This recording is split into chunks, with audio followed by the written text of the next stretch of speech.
Este video es un mini documental sobre la década de los 80 y los albores de la globalización en Honduras, presentado por Elisa María Panayotti Peña.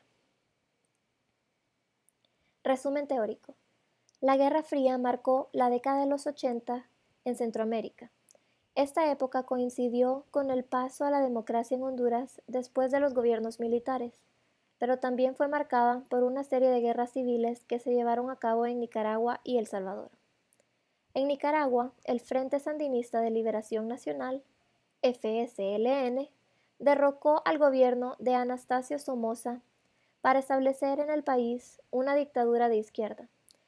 En El Salvador, el Frente de Farabundo Martí de Liberación Nacional, FMLN, mantuvo una guerra civil durante toda la década. Estas guerras civiles crearon un atraso económico considerable en estos países. Después del fracaso del Mercado Común Centroamericano, Mercomún, y las guerras civiles, Centroamérica se vio sumida en un caos que le pasó una fuerte factura económica, social y política. Mientras tanto, en Honduras, a finales de la década de los 80, el gobierno colaboraba con la contrarrevolución nicaragüense, que pretendía derrocar al gobierno sandinista, permitiendo el uso del territorio nacional como base de operaciones para la compra. Todo esto con el apoyo del gobierno de Estados Unidos y el presidente Ronald Reagan, que posteriormente salió al público como el caso Irán-Contras, donde el gobierno de Estados Unidos vendía armas en Irán para financiar las operaciones de la contrarrevolución nicaragüense en Honduras. Factores internos de la crisis económica y política durante la década de 1980. Guerra salvadoreña por el pueblo. Esta acción militar provocó graves conflictos sociales y políticos internos en ambos países. Honduras expulsó a centenares de miles de campesinos de su territorio. Éxodo que abonó la situación en El Salvador, donde ya se gestaba el peor conflicto interno que haya sufrido este pequeño país, la Guerra Civil, de 1980 a 1992. Luego también está el surgimiento de las guerrillas, FMLN. El origen del Frente Farabundo Martí para la Liberación Nacional es reflejo de su ideario, principios y práctica política, en definitiva, de su militancia, pues el FMLN es fruto de valores como la inclusión, la unidad, el colectivismo y la organización en función de los intereses y anhelos de las grandes mayorías de los salvadoreños. También tenemos la consolidación de las guerrillas sandinistas, FSLN contra Somoza. El Frente Sandinista de Liberación Nacional se funda en el año de 1961 como una organización político-militar, teniendo como ejemplo político principal la lucha de Sandino en defensa de la soberanía del país frente a la invasión de las tropas de los Estados Unidos. Su objetivo principal es el derrocamiento de la dictadura somocista. Luego tenemos la represión militar y política contra movimientos revolucionarios y la desigualdad social en Centroamérica.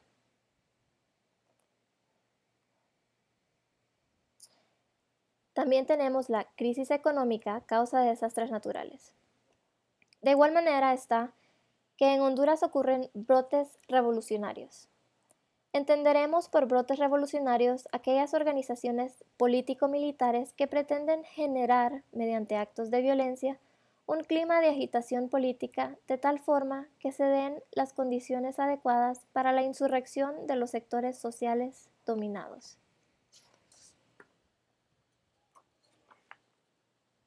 También está el desarrollo de medidas políticas de control impuestos por Estados Unidos en Honduras. Y por último, el rompimiento de Mercomún en la década de 1970, agudizando los problemas económicos en Centroamérica. Mercomún es una organización que se creó con el fin de acelerar la integración económica e impulsar el desarrollo regional. Sin embargo, la ruptura del Mercado Común Centroamericano empeoró las condiciones económicas del país y también hubo un gran descontento con la sociedad. La ruptura del MCC fue consecuencia del desarrollo desigual en los balances comerciales. La guerra entre Honduras y El Salvador produjo una gran crisis en el mercado común centroamericano, ya que desorganizó todo el procedimiento de integración que había sido formado tan cuidadosamente. Factores externos en la década de 1980. Guerra Fría, 1950 a 1980. Entre ambos bloques, mundo bipolar. Crisis política y económica. Bloque socialista URSS. El socialismo como solución a la desigualdad. Y el socialismo como solución al subdesarrollo. Intervención. Estados Unidos con intervención directa. Ejemplo del modelo cubano en América. Algunos conflictos históricos en Centroamérica. Es un fenómeno histórico de la región que se agudizó durante la década de 1980 debido a los procesos sociales y conflictos internos. Debe agregarse también la política exterior de las potencias hacia Centroamérica, que constituyó otro motivo de crisis social al promover el armamentismo y las tensiones entre los gobiernos del área. Luego tenemos el derrocamiento en Nicaragua de la dictadura de Anastasio Somoza, el 19 de julio de 1979, que significó una alerta para el resto de los países del Istmo Centroamericano y para Estados Unidos. Fue esta una alarma de que la Unión Soviética estaría promoviendo movimientos revolucionarios en la región y alentando la idea del socialismo. El Frente Sandinista de Liberación Nacional fue el encargado de terminar con el régimen corrupto y represivo de Somoza y allegados. Este triunfo en Nicaragua motivó la creación de organizaciones políticas militares en Centroamérica. Conflicto histórico en Centroamérica. Algunas organizaciones revolucionarias de la época son la Unión Revolucionaria Nacional Guatemalteca, URNG, y el Frente Farabundo Martí de Liberación Nacional, FMLN.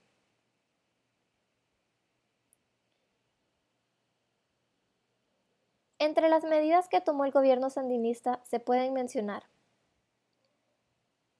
expropiación de bienes de Somoza y sus aliados, ampliar la reforma agraria, proceso de alfabetización masiva, trabajo bajo una economía mixta. También es necesario mencionar el apoyo que recibió de la comunidad socialista, Cuba, URSS y Alemania Democrática. El rechazo de los terratenientes y empresarios de los países vecinos no se hizo esperar entre las medidas que tomaron los sandinistas. Esto explica las razones por las cuales las potencias del mundo de la época buscaron proteger sus intereses en la región centroamericana por medio de su política exterior. Mientras la Unión Soviética apoyó la defensa diplomática, la economía y el ejército de la revolución sandinista, Estados Unidos y sus gobiernos afines en la causa común contra el comunismo y por la defensa de la democracia, aplicaron las doctrinas de GBI, que es Guerra de Baja Intensidad, y la DSN, que es la Doctrina de Seguridad Nacional, en defensa de la propiedad privada, las intervenciones extranjeras y el orden social establecido. Los gobiernos de Roberto Suazo Córdoba en Honduras y el de José Simón Azcona respaldaron ambas doctrinas. De igual forma, las Fuerzas Armadas y el gobierno norteamericano de Ronald Reagan defendieron la política interna y externa del Estado de Honduras. De ahí que el país sirvió como plataforma palmerola de Estados Unidos para ejecutar su política intervencionista en Centroamérica. Algunos aspectos económicos de la región son: la economía se estanca, frenando el desarrollo de la región. La deuda externa de la región se incrementó por la política armamentista iniciada por los bloques. Algunos aspectos políticos de la región son relaciones diplomáticas afectadas por las guerras entre Guatemala, El Salvador y Nicaragua, y gran cantidad de muertos, mutilados y desaparecidos. Por último, los aspectos fronterizos en la región. Violación a la soberanía nacional por parte de Estados Unidos al instalar en nuestro territorio la base militar del Palmerola para así derrocar al Frente Sandinista de Liberación Nacional en Nicaragua. Y las fronteras fueron minadas para detener el ingreso de los revolucionarios al territorio. La democratización en el país tuvo un ritmo lento debido al intervencionismo extranjero, a la presencia del poder militar en la toma de decisiones del Estado y a una sociedad civil desorganizada y pasiva. El resultado de este conjunto de factores fue el deterioro económico de la población y la profundización de la brecha de desigualdad y pobreza. Ajuste estructural. La ausencia de un programa nacional de desarrollo permitió que a finales del siglo XIX las élites gobernantes y el sistema político estuvieran sujetos a la influencia de las compañías bananeras y mineras. Después de la Segunda Guerra Mundial, fueron los organismos financieros internacionales quienes intervinieron e impusieron sus exigencias a nuestro país.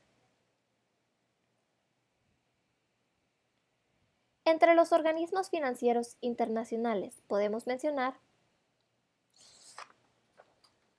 AID, Agencia Internacional de Desarrollo, FMI, Fondo Monetario Internacional, y BM, Banco Mundial.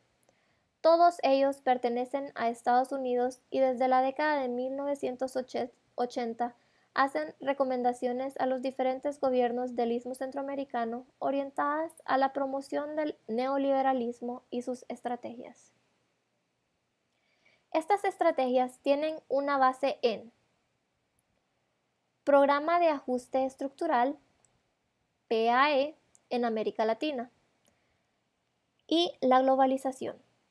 Debido al estancamiento económico experimentado en la década de 1980, la CEPAL caracteriza esta etapa como década perdida. Ello por el declive de las condiciones de vida de la población y el nulo crecimiento económico. Los PAE fueron considerados una alternativa para superar estos obstáculos.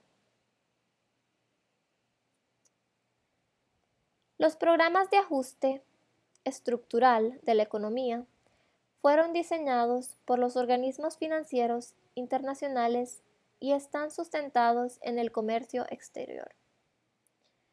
Los PAEs contemplan la liberación del mercado, eliminando el control de los precios, la privatización de las empresas gubernamentales, la reducción del aparato estatal y la legislación favorable a las intervenciones extranjeras. Impacto de la aplicación de los PAE. Los teóricos de los PAE no consideraron las particularidades del contexto histórico de América Latina y tampoco contemplaron el manejo de la burocracia estatal área de la economía. Los PAE han provocado tensiones sociales en varios países. Ese ha sido el efecto inmediato a su aplicación. Asimismo, estos programas crearon un espejismo de desarrollo.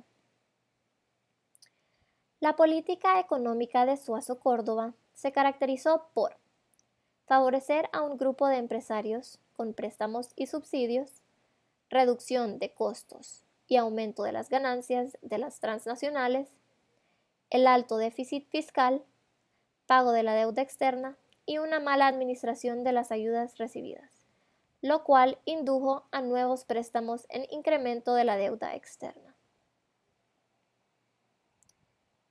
Panorama macroeconómico.